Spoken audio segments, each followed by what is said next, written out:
tonight on CBC Vancouver News.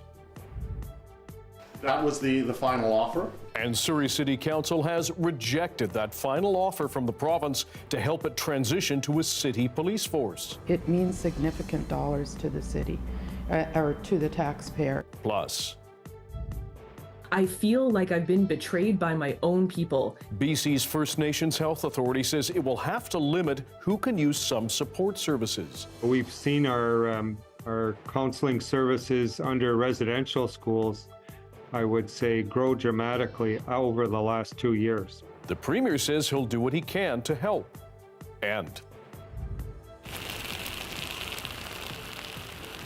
after last year's destruction, how are different communities in BC preparing for this wildfire season? This is CBC Vancouver News.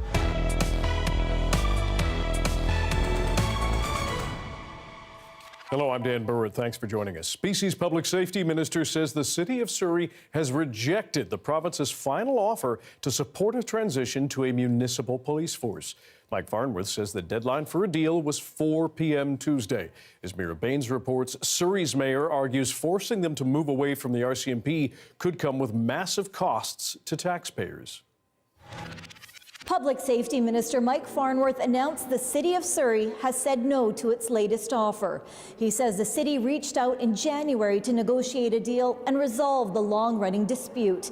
The province's deadline was 4 o'clock today. Mayor Brenda Locke and Surrey City Council have failed to act in the best interest of the people of Surrey. Once again, they have demonstrated they want to continue this conflict rather than working together to complete the transition and keep people safe. He said last week the mayor of Surrey wrote to him that council had agreed in principle to the financial commitment that the province is offering, but ultimately the answer was no. The province will use the $150 million to support the transition directly until it is completed.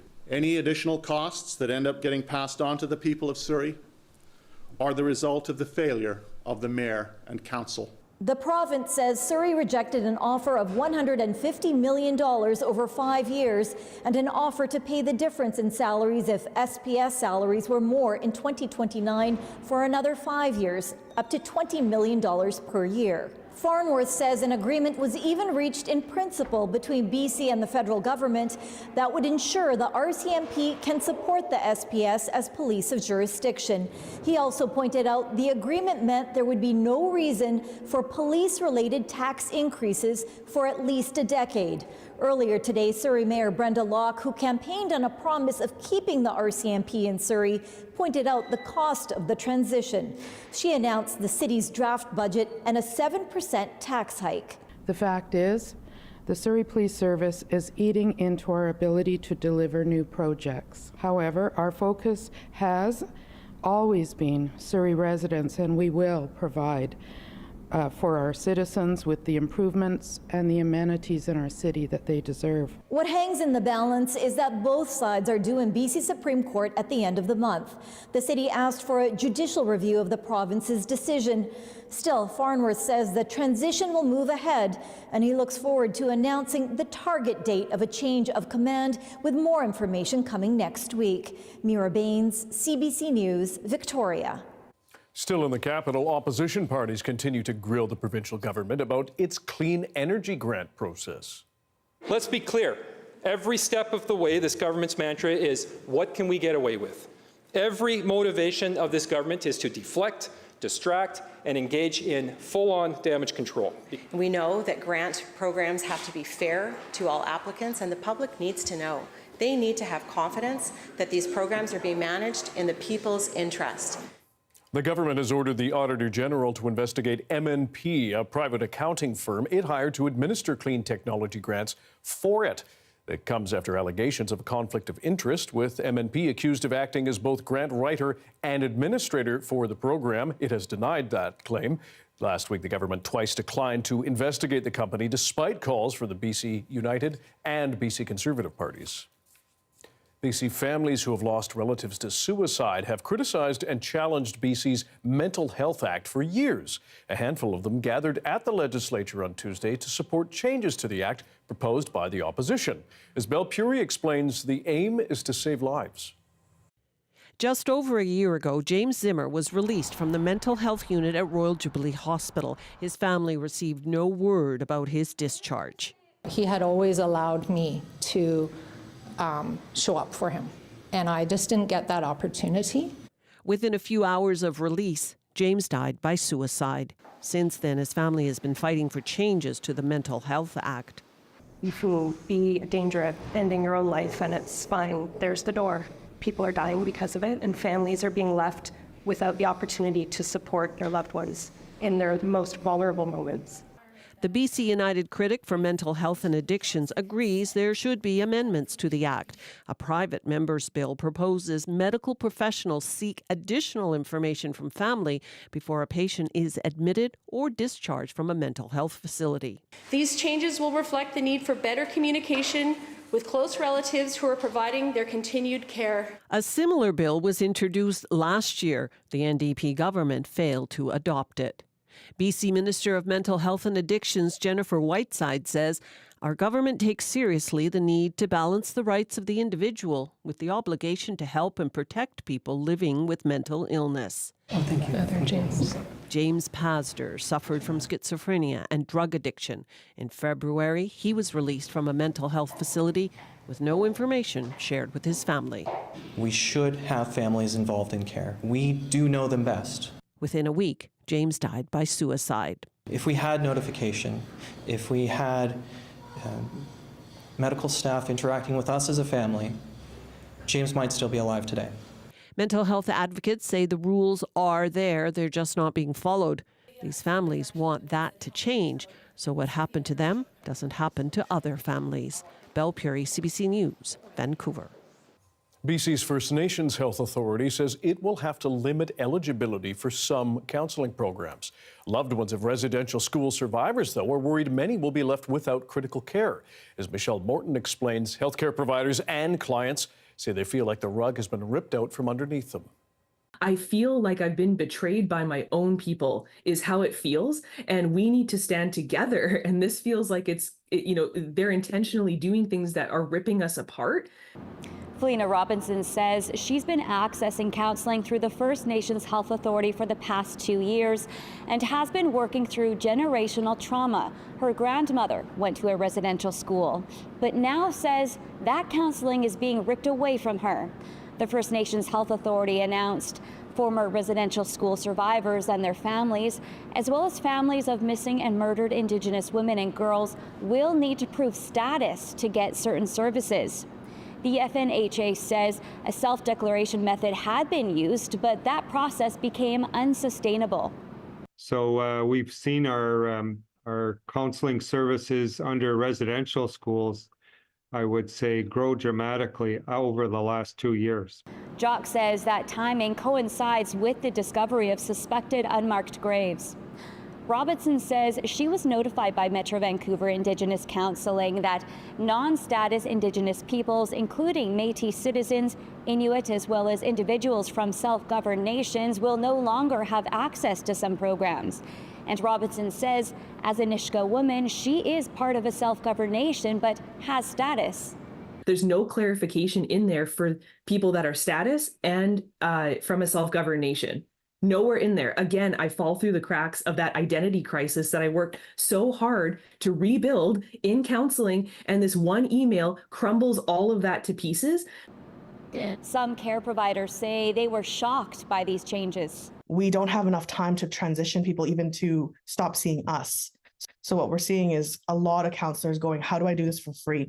How do I just continue giving the services to this individual who is at a high risk of suicide instead of giving them the suicide hotline as their only option, or telling them, you know what, just walk into the ER if you're feeling a certain way, because there's actually nowhere else for me to send you.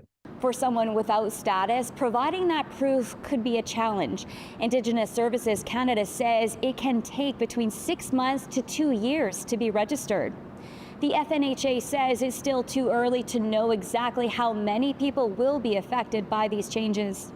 And I would say more reality is in the neighborhood of 1,000 in total to 1,500. But again, that's subject to us actually implementing the verification process. On Monday, Premier David Eby said his government would work to get more supports for residential school survivors. And we'll look at what we can do to backfill as much as possible to provide that support that we know they need to deal with that trauma. The changes to the mental health programs take effect Monday, but for those who can't access FNHA-funded services, it says there are other resources available, including healing lodges, friendship centers, and other culturally appropriate supports. Michelle Morton, CBC News, Vancouver. Seniors who are part of the BC's rent supplement programs will now get a one-time benefit of $430. Not only are we expanding housing opportunities for seniors, building affordable housing options for seniors, but also today helping seniors directly with costs to cover their rents. Seniors will receive that top-up this month. The province is also expanding eligibility to the shelter aid for elderly renters and rental assistance programs to allow almost 5,000 more seniors to qualify. And the monthly subsidy for existing recipients will go up by $110. After 5 years of pushback, the city of Surrey has now voted to allow cannabis stores to operate there. 12 storefronts will soon be able to do business. But as Michelle Gassoub explains, the change happened quietly. 5 years after cannabis was legalized in the rest of Canada, the city of Surrey voted to allow cannabis retail shops in the city. The motion came and went with little fanfare. All in favor? Opposed? Carried. Thank you. 6 different neighborhoods in the city will each be allowed 2 stores. That's 12 stores in total, compared to over 80 that operate in Vancouver. Council says more could be allowed in the coming years. We are conscious about not flooding the market too quickly. There seems to be some different signals about what is the the depth of the market. But those familiar with the retail market anticipate if you build it, they will come. Joy, I think, is the best way to put it. I think that there has been a lot of anticipation. Surrey is the second largest municipality in Metro Vancouver area. So, the knockdown effect of them allowing for legal retail, I think, is going to be pretty significant. For years, the issue wasn't even up for discussion in the city. Former Mayor Doug McCallum was firmly opposed to retailers setting up shop in Surrey, saying crime was out of control. That decision made the city an outlier. A 2021 study from the province found that consumers in the Fraser South Health Service delivery area, that includes Surrey, were less likely to buy cannabis from legal sources compared to other regions of BC. It's really important for us to close access deserts. It's one of the most important tools that we have to encourage the public to use the legal cannabis system and to kind of leave behind illicit methods of acquiring cannabis. The storefronts must be 200 meters from schools, recreation centers, and from each other. With Surrey allowing cannabis stores to open within municipal boundaries, Richmond is now one of the only places in BC where you can't buy cannabis at an authorized store. Michelle Gassoub, CBC News, Vancouver. 84 people in Kelowna will be out of their homes for longer after a nearby construction project caused safety concerns.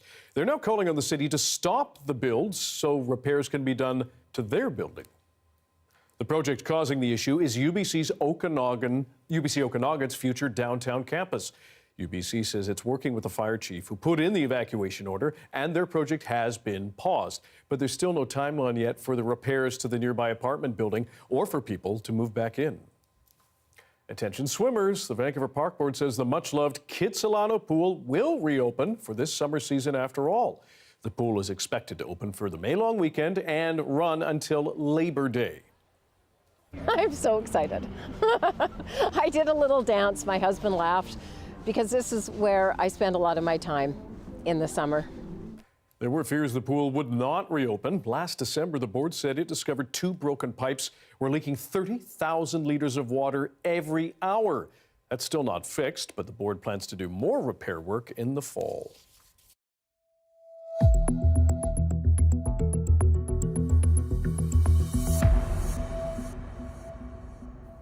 BC's latest snowpack data shows we'll need a lot more April showers. As of April 1st, the provincial snowpack average is 67% of the median, down from 73% on March 15th. The record low snowpack during the cooler months hit at yet another year of record drought this summer. Now, to help save water, people and businesses in Metro Vancouver will now only be able to water lawns once a week starting May 1st.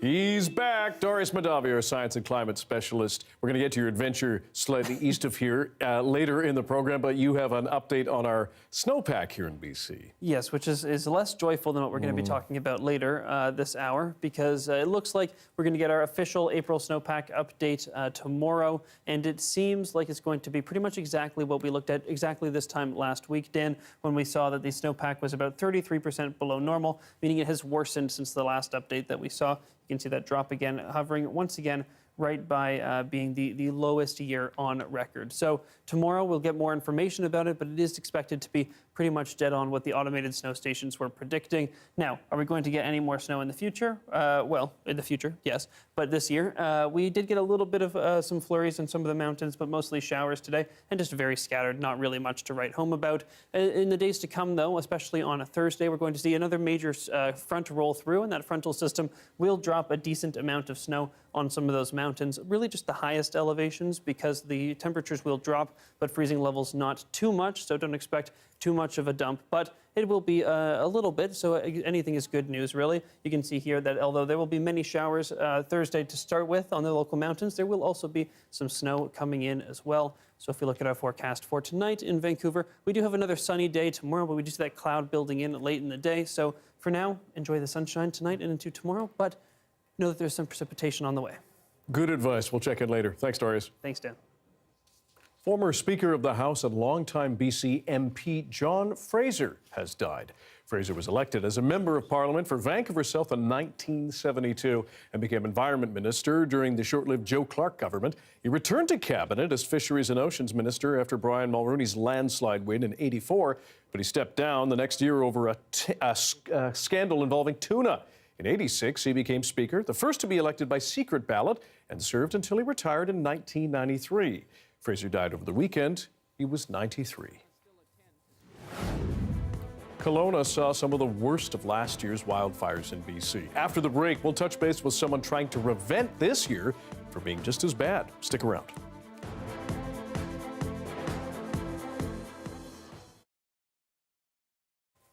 Thanks for joining our commercial-free live stream tonight.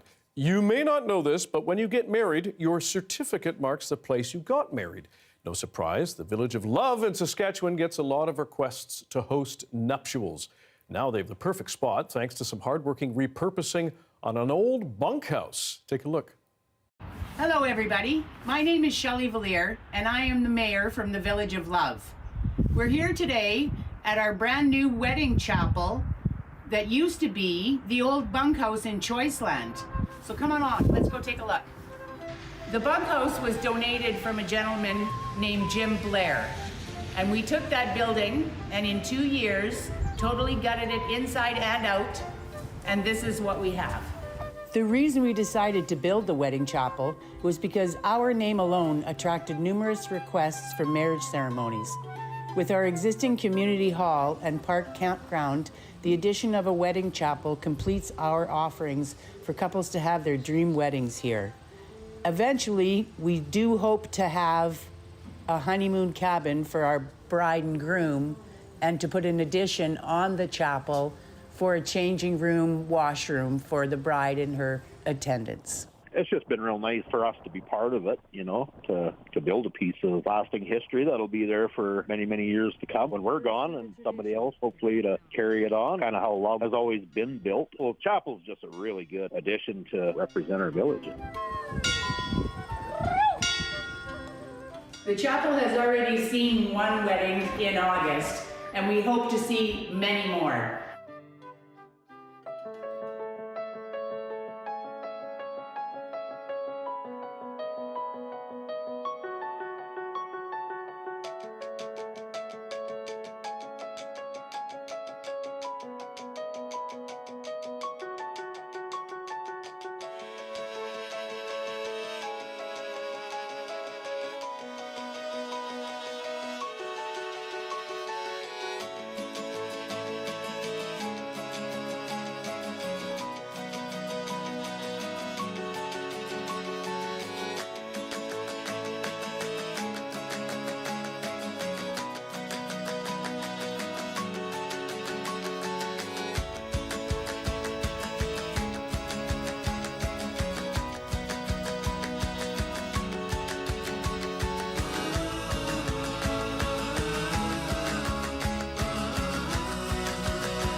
It may be April, but the BC Wildfire Service is reminding you that Category 2 and 3 open burning is banned already in some parts of the province. The prohibition is in place across the Prince George Fire Centre and Caribou Fire Centre regions and parts of the Northwest Fire Centre. Last week, crews responded to incidents caused by pile burns or burning forest debris. The service warns against lighting new ones and making sure existing birds are completely extinguished. This week, we're taking a look at how different parts of our province are preparing for the wildfire season. Last year, blazes in Kelowna forced people from their homes, destroyed plant and animal life, and left local fire departments exhausted. Dennis Craig is the Assistant Chief of Wildfire Mitigation and Prevention for the Kelowna Fire Department. Chief, thanks for joining us. First of all, how is the city preparing for this wildfire season? Well, this year we're really focusing on directing a lot of our mitigation efforts and fire smart activities towards private properties and homeowners. That's what we've dedicated everything towards. We're putting a bit of a pause on our mitigation efforts on public lands just to really focus our funding and efforts onto the private properties. And when you speak with people in and around Kelowna, how concerned are they and what reaction do they have when you're there telling them about what they can do to prevent fires? Well, we're overwhelmed with requests from the public. The interest in the Fire Smart program has never been greater. Obviously, rightfully so from last year's season that we've had. Many residents are very nervous. So really trying to get that message out. We're delivering a hard message this year. We got to change behaviors. And that's the message that we're getting out is it's time to really look at your own properties and start changing behaviors and expectations. When you say you're overwhelmed by the demand for Fire Smart, what are we talking about? How does it compare to years past? Just tenfold the number of requests. People that weren't thinking about it before are thinking about it now. Last summer we had embers landing in downtown Kelowna. Everybody viewed Fire Smart and wildfire as more of a intermix or interface sort of scenario, where if you lived in a downtown urban area, you didn't really think of it as hard or as much. And seeing embers drop right into our downtown core has now a lot of people more aware and thinking about it. Based on what you've seen from the preparation already going on with people wanting to get involved in Fire Smart, how much time do you have and do they have in order to be ready before the serious heat and the serious dangers of wildfires begin again? Well, Fire Smart is not something you're going to, complete in an afternoon or a weekend. It's many little things that you can do over time. So it's really not about time and how quickly you can do it. You've got to start now and pick the highest priority items and just keep working at it. And it's going to be continuous. It's yard maintenance ongoing. Yeah. Can you give us some examples of things that people ought to be doing now? Well, Fire Smart is a roof down, walls out approach. So, rather than looking at your neighbor's yard or looking at the park behind your house or across the street, you have to start looking at your own house and structure as the beginning. So, looking at what's going to ignite your home, that's touching your home. Direct flame contact is what burns down homes. So obviously those, 20-foot tall cedars that are right touching your house, or that cedar hedge that's right into your soffitting, that's step number one. We got to get rid of that combustible material that's touching your house. And lastly, Chief, we appreciate your time. What do you make of the BC government's investment in mitigation as you're doing versus the idea around suppression of fires? Chief Burland said it best last year. We are spending a lot on suppression, and rightly we have to, but we need to start looking and investing more in mitigation because, as you see this year with City of Kelowna, we're using our grant funds, and we have to make a choice. Are we going to do mitigation, or are we going to, focus on fire smart activities? Unfortunately, we're not able to do both at the same time, just given the limited funds. Dennis Craig, the Kelowna Fire Assistant Chief for Wildfire Mitigation and Prevention. Thanks for your time. We appreciate it. Thank you guys for having me. what they know and who they told. Key members of the Prime Minister's office were at the inquiry into foreign interference today. What they had to say next.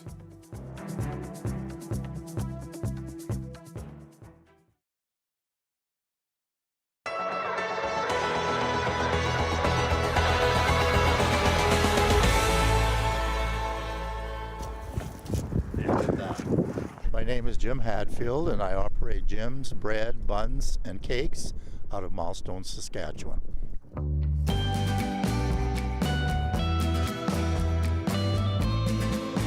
I started out in the finance field. I was an accountant, and then I moved into management and retired in 2007. Discovered baking in my retirement when I couldn't find a decent loaf of bread. So I decided I was going to teach myself how to bake, and I did. I took some cinnamon buns to an event in Milestone, and a lady from Regina said to me, "You need to go into business." I laughed, but 3 months later I decided to start the business, and it was slow at start, but my cousin developed me a website. Again, business was modest. Then I went on Facebook with a Facebook page, and things took off. They love the baking, they love the fact that it's homemade. And my baking is oversized. Our breads are big, my buns are a little bit bigger than normal. My cinnamon buns are 4 inches square and quite thick. I didn't intend to have another business, but then I thought I would do it for a couple of years, bake, but it developed into something quite large.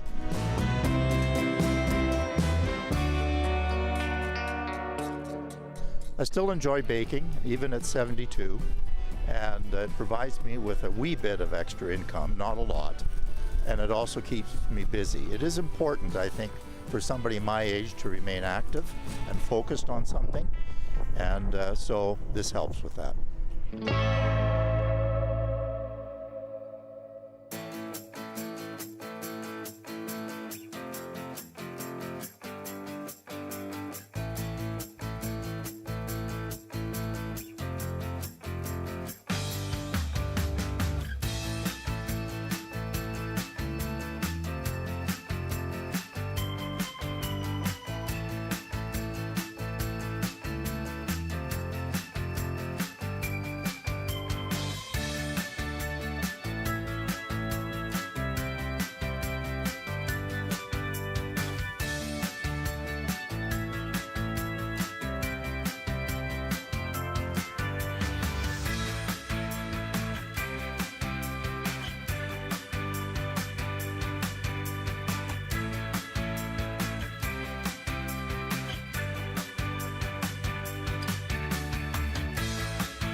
Members of the Prime Minister's inner circle testified to the public inquiry into foreign interference today. A commission is investigating China's attempts to meddle in the past 2 federal elections and how information flowed within the government. More now from Ashley Burke. Members of the Prime Minister's inner circle say they had no idea there were allegations of a foreign disinformation campaign against the Conservatives until after the 2021 election. We learned about the Conservative claims almost immediately after the election because they made them public. Good morning. Their testimony comes a week after former Conservative leader Aaron O'Toole told the inquiry he believes his party lost up to 9 ridings due to election meddling by China in the last election, and that a public alert should have gone out to stop it. To suggest that an election is free and fair from foreign interference is not accurate if some people are impacted. A panel of top civil servants concluded that attempts to interfere with that election did not affect the results. This document describes a number of, again, incidents or allegations of mis- and disinformation about the Conservative Party, its leader, Erin O'Toole, and MP candidate Kenny Chiu. My question at this point is this something that you were aware of during the 2021 election? During the 2021 election, I was not aware of allegations of any kind of foreign, like any foreign state propagating this kind of misinformation. The Liberals' 2021 campaign director said that while they weren't aware of those claims at the time, the Liberals were monitoring voters' response to the Conservatives' platform and its stance on China. He said it was turning voters off. We were observing having significant impact on the electorate. The Prime Minister's Chief of Staff said they were also unaware at the time of any intelligence suggesting the People's Republic of China preferred the Liberals win the election. I would just go further to say it was surprising to us when we were learning this much later, that this intelligence existed. The inquiry will continue to investigate who knew what when. The Prime Minister will face questions when he testifies on Wednesday. Ashley Burke, CBC News, Ottawa.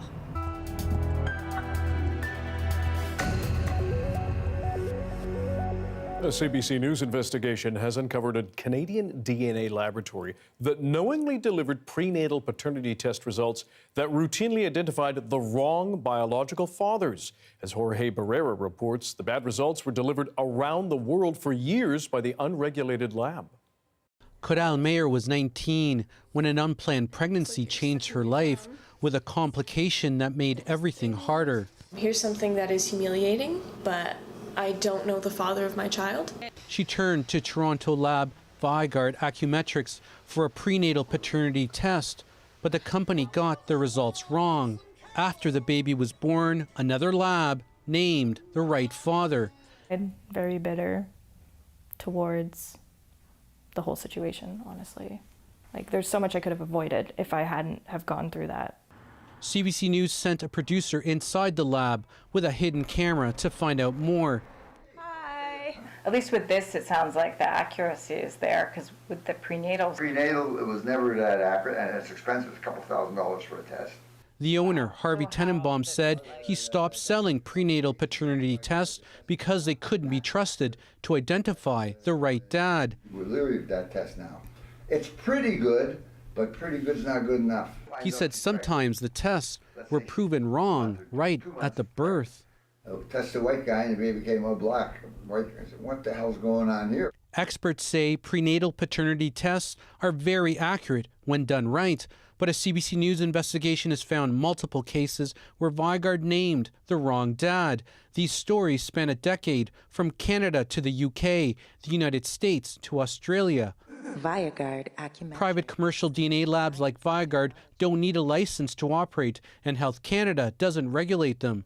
This public policy expert says that's a problem. We need to protect the public. You can't underestimate the impact that results like this have on individuals. Dr. Harvey Tenenbaum, how are you? I'm Jorge Barrera. Tenenbaum didn't respond to multiple interview requests. When CBC News approached him outside his lab, Tenenbaum said mistakes happen. You know, you do thousands of tests. Yeah, but... And half the errors are the collection problem. Because I know that you knew these tests were flawed, but you still kept selling them. No, the tests were never flawed. The tests are accurate. We had a hidden camera, and we spoke to you about this, and you said you knew that they were wrong. Vigard stopped selling its prenatal paternity tests sometime in 2021. The main thing I want for Vigard is for it to close down. I don't think anyone would even imagine that it would still be open. It's still open and doing other types of DNA business.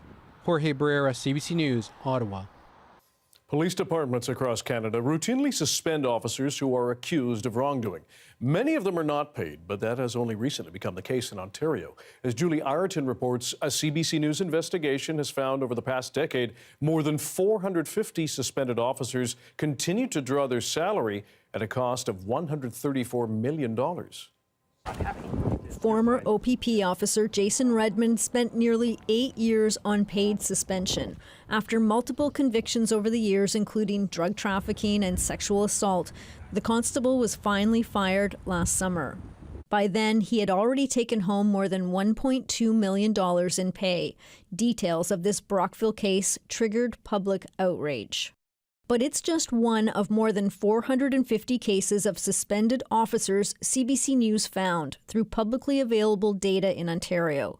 Officers were suspended with pay for a variety of allegations, everything from drunk driving to fraud, manslaughter, sexual assault, and intimate partner violence or disciplinary violations. The total cost, more than $134 million since 2013.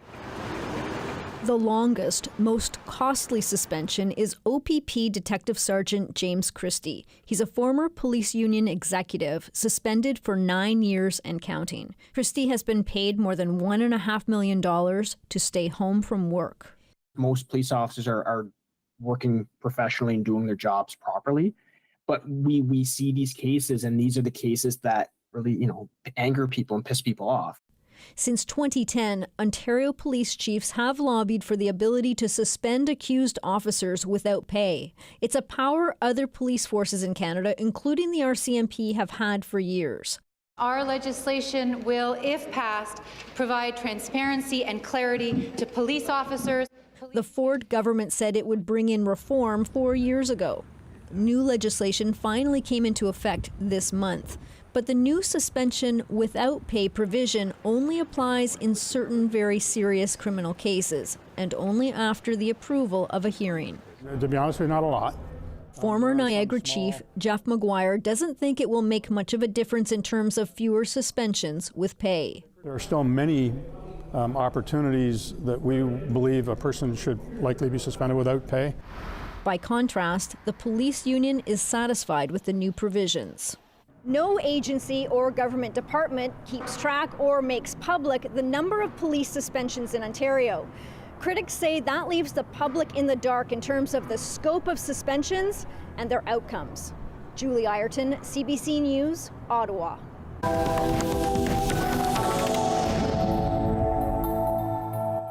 A week after the deadly earthquake in Taiwan, a Canadian couple is counting their blessings and recounting their near-death experiences. They were hiking near the island's east coast when the earth shook. As Philippe Leblanc in Taiwan tells us, they ended up fighting for their lives. It was supposed to be a magical vacation for the young couple, Taroko Gorge being the perfect backdrop to celebrate Lilia's 34th birthday. It's just so incredible because you're walking and it was stunning. It was gorgeous. But suddenly last Wednesday morning, the earth started to shake, causing landslides. Lilia and Brandon had to fight to survive. And she took a look at my head and saw that there was blood coming from it. So luckily she was smart enough to rip her shirt and use it to tie a bandage around it to help stop the bleeding. The young woman from Montreal suffered a fractured vertebrae. The man from Edmonton broke a foot and had an open skull fracture. Driven by survival instincts and adrenaline, they said, they walked 2 kilometers before being evacuated with other hikers. We arrived to this spot where there were shelters where they have food, and normally there's vendors selling souvenirs and stuff like that. We actually found the other 10 survivors. They were all protected there, and they said that no rocks had come in that area. I was like, seeing those people was like Christmas morning. I mean, the group of 12 hikers was then taken to a Hualien hospital where the couple will stay for at least 10 more days. The big thing for me is they're just worried about infection since it was such a dirty wound. So they're giving antibiotics every day, and yeah, same thing as Lilia, just making sure blood pressure is okay. The young couple says they've been overwhelmed with love and support. It's the first time I'm experiencing so much of, I don't know how you can say that, but like kindness from strangers. And it's very pure and it's very genuine. Lilia and Brandon say they aim to recover quickly from this traumatic experience. Philippe Leblanc, CBC News, Taipei. Europe's highest human rights court made an historic ruling on global warming today. It ruled in favor of a group of Swiss women who argued their government's actions to fight climate change were inadequate. I am so, shocked, positively shocked, so happy, because we could do something. We could do something. We could contribute to the future, to a better future for our children. More than 2,000 women claimed the government failed to implement policies to mitigate global warming. They argued their health and living conditions have been negatively affected, and that constitutes a violation of their human rights. The court sided with them but dismissed 2 other cases brought by 6 young Portuguese activists and a former French mayor. Both argued that European governments had violated their rights by failing to tackle climate change fast enough. The parents of a Michigan school shooter have been sentenced up to 15 years in prison for failing to prevent the deadly attack in 2021. Their son, Ethan Crumbley, killed 4 fellow students using a gun his parents bought for him. Mr. Crumbley, it's clear to this court that because of you, there was unfettered access to a gun or guns, as well as ammunition in your home. James and Jennifer Crumbley were both convicted earlier of involuntary manslaughter in connection with the deadly shooting. They were found grossly negligent in failing to address their son's growing mental health issues, and they bought him a gun that he used in the 2021 attack. Ethan Crumbley pleaded guilty in 2022 to the shootings and was sentenced to life in prison. It's the first case in the U.S. where parents have been tried for shooting carried out by their child. The Supreme Court in Arizona has ruled a dormant abortion law from the 1800s can be enforced in that state. It institutes a near total ban on abortions except in cases where the mother's life is in danger. Cameron McIntosh now on the reaction pouring in. The law dates back to 1864, before Arizona was a state, before women had the right to vote, and bans nearly all abortions. Already, the state's attorney general says she won't enforce it. No woman or doctor will be prosecuted under this draconian law. Since the fall of Roe v. Wade, the U.S. Supreme Court decision that guaranteed abortion rights for decades, anti-abortion groups sought to have the 19th century law revived here, superseding a state ban at 15 weeks. The 1864 law only allows abortions when the mother's life is at risk. No exceptions for rape or incest. The near total Civil War era ban that continues to hang over our heads only serves to create more chaos. Arizona is a crucial swing state in the presidential election. The ruling drawing a sharp rebuke from the White House, hoping to galvanize voters on the issue. Millions of Arizonians will soon face an even more extreme and dangerous abortion ban. At the end of the day, it's all about will of the people. This week, Donald Trump tried to defuse the abortion issue for Republicans, saying he would leave it up to states, while also taking credit for ending Roe. Polls show a majority of Americans support some abortion access. This is an incredibly dangerous issue for the Republicans. Any Republican who is running for some form of national seat does not want to be talking about abortion. Many leading Republicans are choosing their words selectively. Arizona's court says its ruling wasn't on abortion rights, rather an interpretation of the law as written, citing a need for a modern law. I am angry. I am angry for myself. I'm angry for my daughter. Pro-choice advocates now pushing to get the right to abortion access on the ballot in Arizona in November, tying this directly to the presidential election. Cameron McIntosh, CBC News, Winnipeg. The sun had its day in the sun. Now much of the world has moved on. But one place in Penticton has been paying close attention for years. Find out why they're listening to the nearby star after this.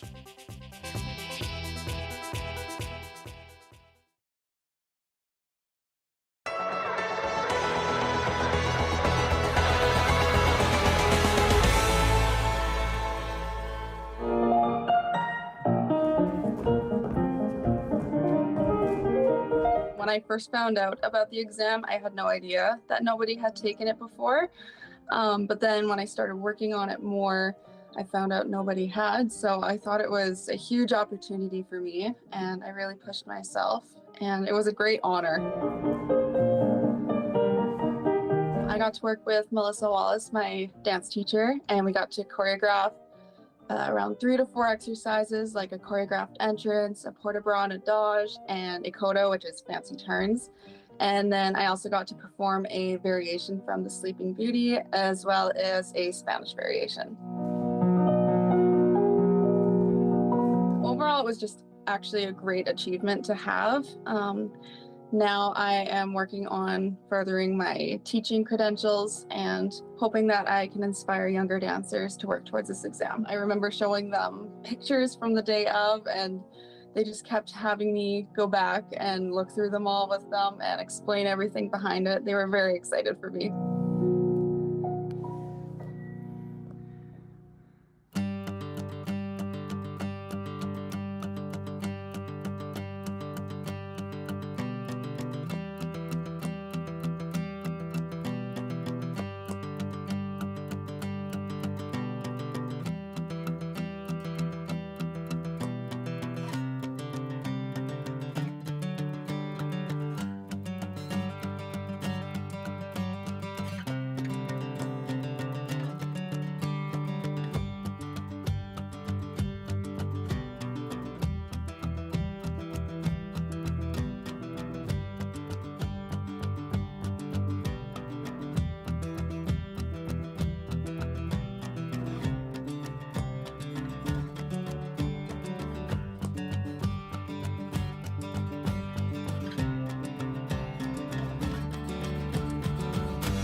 Hey, I'm Rohith Joseph. Vibin' is the new show all about discovering great new songs and fresh artists from across BC and beyond. Stream Vibin' on CBC Listen.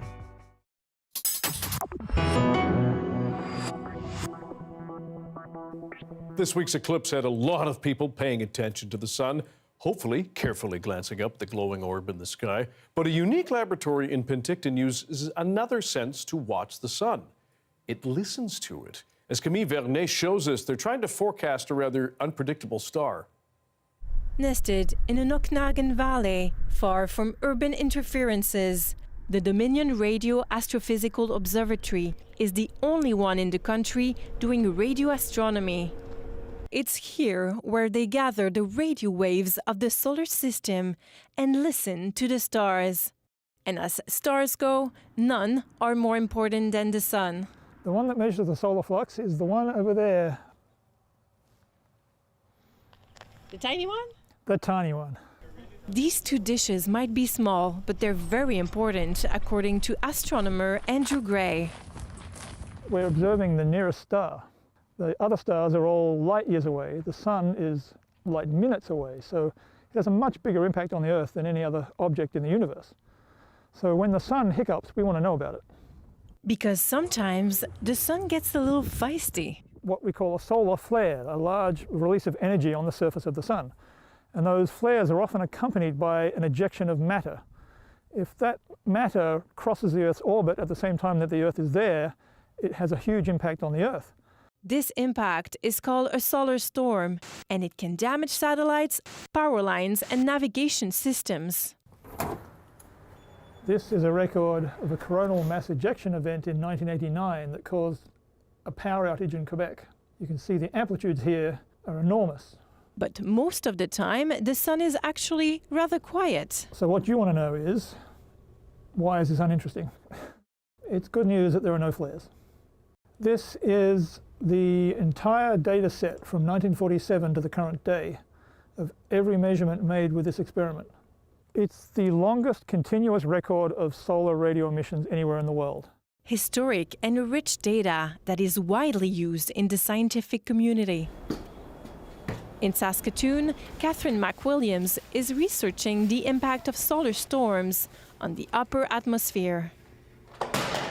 Having these really long data sets are really nice to try to establish patterns and see how the behavior is common over a large number of events. And space weather centers around the world are using the information coming from Penticton to predict solar storms. The radio waves don't care if it's cloudy.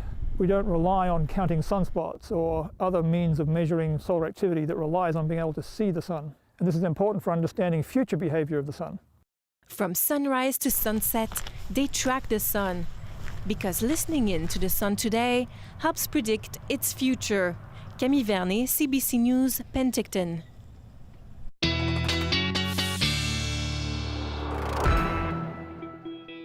Darius Madavi is back on the coast after his eclipse adventure. So to borrow a wonderful headline from The Simpsons, what was it like watching God steal the sun? It was fantastic, Dan. It was better than I could have imagined. I mean, God can steal the sun anytime, as long as he gives it back after 3 minutes, like he did this time. So, you know, we had that frowny face area here in BC. So I took a little bit of a trip out east to just on the shores of Lake Erie, actually. I was about here, so right in the path of totality. Totality lasted about 2 minutes and 58 seconds there. I wish it was 2 hours. And I have one photo that I took of the partial eclipse. I didn't really bring any camera equipment. I just wanted to be in the moment, but I couldn't help taking one photo of, with my phone through my eclipse glasses. And so that's what we have. And then also I just want to paint the picture. Imagine as the eclipse happened, temperatures dropping. It got dark very quickly. It didn't actually get dark until the sun was like 90% covered, which is crazy. Turns out the sun can light up the earth with even very little sunshine. But imagine sunset in 360 degrees just all the way around you. It was incredible. So I didn't take any great pictures, but I know some people who did. This is from a family friend of ours who took this. You can see the prominences of the sun. You can see here in this one the sort of diamond ring effect that you get with some eclipses, which is very cool. And then he took this one. This is sort of a time lapse over time of what you can see there with the partial building into the full eclipse. So very incredible. And then another family friend of ours actually had a telescope. You can see these little black spots here are actually sunspots. And then we watched this moon pass over the sun. So cool. Very incredible stuff. I did not take anything nearly so cool, but I have it all in here, Dan. So that's what counts. Now, let's turn to the weather because, you know, lots of rain here for the eclipse, unfortunately. Didn't get a partial here, but what we will get is some more precipitation on the way. A little bit of flurries and showers continuing in parts of the interior today. That system really just blowing through, so not anything really to take note of too much. There is a chance of risk of some thunderstorms tonight in the evening in parts of the interior, especially in the Columbias, the Kootenays, and maybe the Thompson as well, so be aware of that. But if we look at our precipitation, you can see that next frontal, this clearing out in the eastern parts of the interior, the next frontal system coming in, hitting the coast, and then making its way to the island, north parts of the island tomorrow around noon, and then continuing down the west coast of the island tomorrow afternoon. And then it will make its way here to Vancouver sort of early morning Thursday, potentially around noon, and then continuing to break into parts of the interior as well. So a little bit of excitement still on the way. If we look at our conditions, or temperatures, for tomorrow, you can see temperatures will drop as we get into Thursday, and then they will come up again as we get later into the week. In terms of conditions, it's still relatively calm tomorrow, except for that part on the coast. Other than that, relatively calm southeast and the coast, maybe getting a little bit of activity, but not too much at all. And then if we take a look at our 5-day forecast, Dan, a little bit of activity on Thursday, but generally speaking, we are pretty sunny through the end of the week. And for the record, we do need that rain. We do, yes. Rain, flurries, it's all good stuff when you're in a drought. Take it. There you go. Thanks very much, Darius. Good to have you back. Thank you.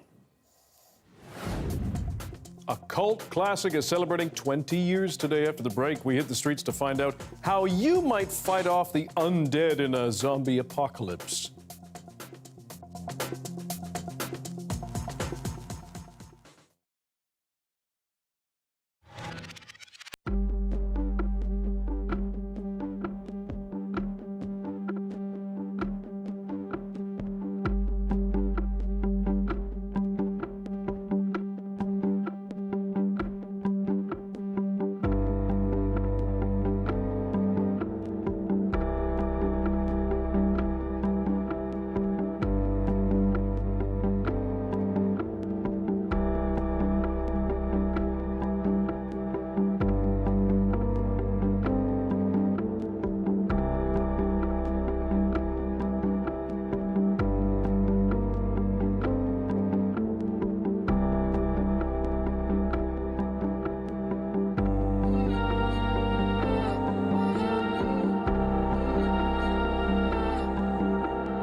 Hi, I'm Amy Bell, and here's what's in your CBC Vancouver inbox.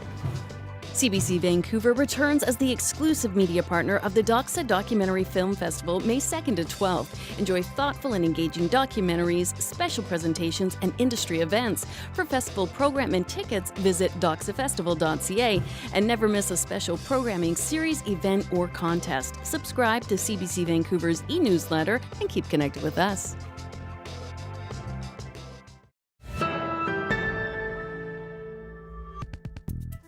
On this day 20 years ago, British comedy Shaun of the Dead was released. The movie's about a 29-year-old slacker who finds himself caught in a zombie apocalypse, naturally. It's a bit of a cult classic, so we hit the streets to ask people what they would do in a zombie apocalypse. Probably board up somewhere, make sure I have supplies and food, and just kind of wait it out. I get a secret bunker far out in the wilderness where nobody knows the location, and it's stocked with all the rations and supplies you need to wait out the apocalypse. What weapon would you choose? Anything you could reach, I think. I don't know if I could think fast enough. I got an umbrella. I'd use this as much as I could. It's a very Vancouver weapon. Some sort of sword or katana, that would probably be my best bet. Maybe a flamethrower, but because they're aggressive and fast, I'm not making it out alive. Like, there's just no winning. But the sword would probably be my choice. I'm with her, katana. Thanks for being with us tonight on CBC Vancouver News at 6. You can watch this newscast on CBC Gem, our free app, as well as on YouTube and our website, cbc.ca/BC. We'll have your next local news for you at 11 o'clock, right after the National. See you then.